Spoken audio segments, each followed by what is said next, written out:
What's happening, people? Tom here, and welcome to another tips style video. Today I'm going to be showing you my camera and controller settings that I've been using in FIFA 22. Basically, I'm going to show you my settings and why I've made a few tweaks to them compared to what EA usually give you, and how I feel like these can give you an advantage in game, try and get you that extra win or two. I do think they make a slight difference, so it's definitely worth sticking around, watching it, and making sure that they are suited to you. Now we are straight into it with the controller settings. This has been a massive change for FIFA 22, and it's the competitive master switch that has been introduced. If you don't know what this is, basically in any competitive game mode, I think it's Rivals, Foot Champs, maybe even Draft, I'm not 100% sure, the competitive master switch has to be on. You do not have a choice. So a lot of the settings that I would usually go through, I now don't have to talk about because EA have changed all of these. They make sure you have to use them. With less things assisted, the player has to do more,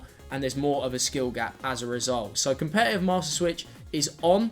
The FIFA trainer is obviously off. The first big one that we should talk about is time finishing. Now, last year, and even in FIFA 20, I didn't really use this. But for FIFA 22, I think time finishing is back and is needed if you want to be getting good scores in Weekend League or you want to be climbing ranks in Rivals. I think time finishing is key because greening shots, and particularly finesse shots, are really, really effective right now. So get that time finishing on, get practicing wherever you can, because it is 100% worth it. It will get you a few extra wins. So time finishing, definitely on. Now, the next player switch indicator I have off, and the main reason I have this off is because of the second man press feature they've added in this year. If you use second man press, which is R1, it creates someone to go and put pressure on the ball, and it has a green indicator above his head.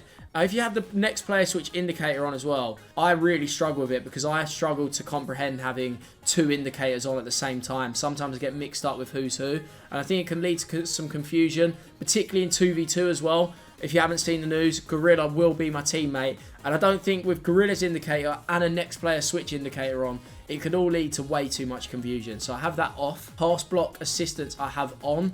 So basically, the AI will try and intercept anything that is fairly close to them, and I think you do need this. There's no point having it off really, otherwise the players will kind of stand there in the mud, not really doing much for you. So make sure you have that on, because otherwise your centre midfielders, if you don't manually switch to them, they might just be completely useless. Auto switching I have on for air balls and loose balls only. So basically, whenever a cross comes in, I want him to switch to my centre back, and whenever there's a loose ball, I want it to connect to the closest player there. But that's the only time that I need assistance. For the rest of it, I don't need the game helping me out. I will happily do that. Now onto the auto switch move assistance and clearance assistance. That is a massive sentence. I don't really know much about these, I'll be honest. I've got them at none. I would have done that in probably FIFA 20 and then kept it as that. And the clearance assistance is classic. It says clearance, direction and power are fully assisted and do not take into consideration the user directional input. Really, when it keeps it classic, my understanding of that is when you're clearing the ball, it will try and lock onto a player like it always has in every FIFA. So I keep it as classic, but I'm not going to pretend I'm an expert on either one of them two. I don't really know. Player lock is something that I massively use, and I'd massively recommend using for any player.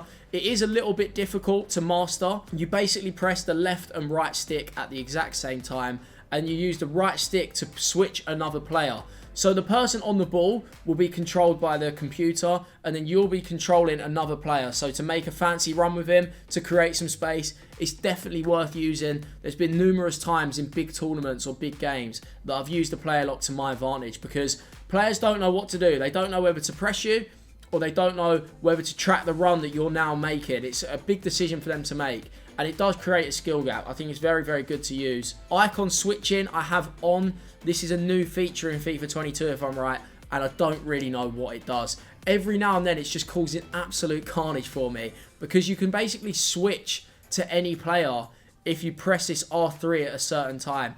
I would personally say, if you're not really that bothered by it and you don't think it's going to be a massive help to you, just have it off. For me, I have it on right now. I might try and experiment with it, but I'm not going to sit here and lie to you and say that icon switching has changed my life. It hasn't done anything for me. If anything, it's been a bit of a nuisance so far, but it's probably something that I should learn and try and get to grips with in case it could be useful. Right stick switching, we have at player relative. I've always kept it like this. I did experiment with ball relative once, but I didn't really like it. I think right stick switching, I want it to be the players moving between the players at all time. Don't really care where the ball is. I want to make sure that I'm selecting the right player. Ground pass assistance, assisted. This is all assisted as it usually is.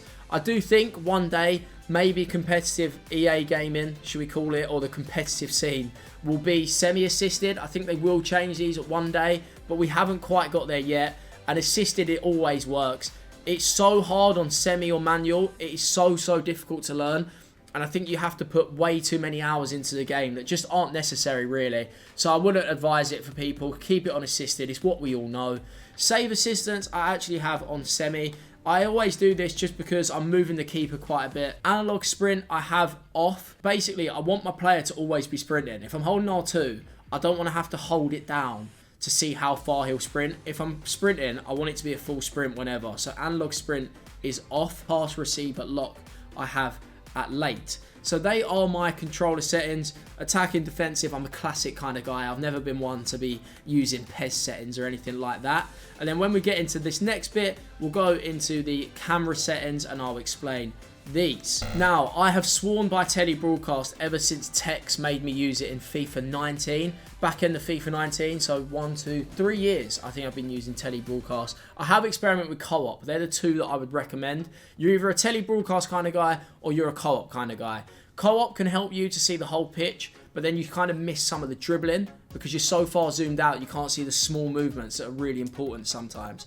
So for me, I go telebroadcast for everything, and then I zoom it out a little bit. So the height, obviously we go higher, and then we also zoom it out. The reason for this is I do want to see a little bit more of the pitch. I feel like with normal telebroadcast, we get a bit of motion, like going around too quick basically. The game's like going end to end too quickly and I don't like it.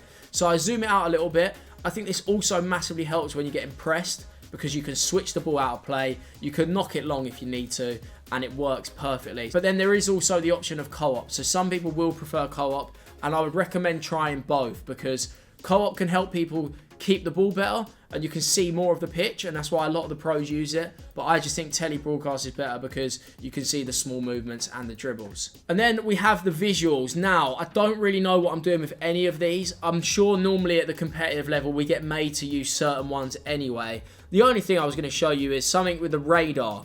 I think the radar, sometimes you can have a kit clash if you don't change this. So what I would change this to is two colours that you see as drastically different.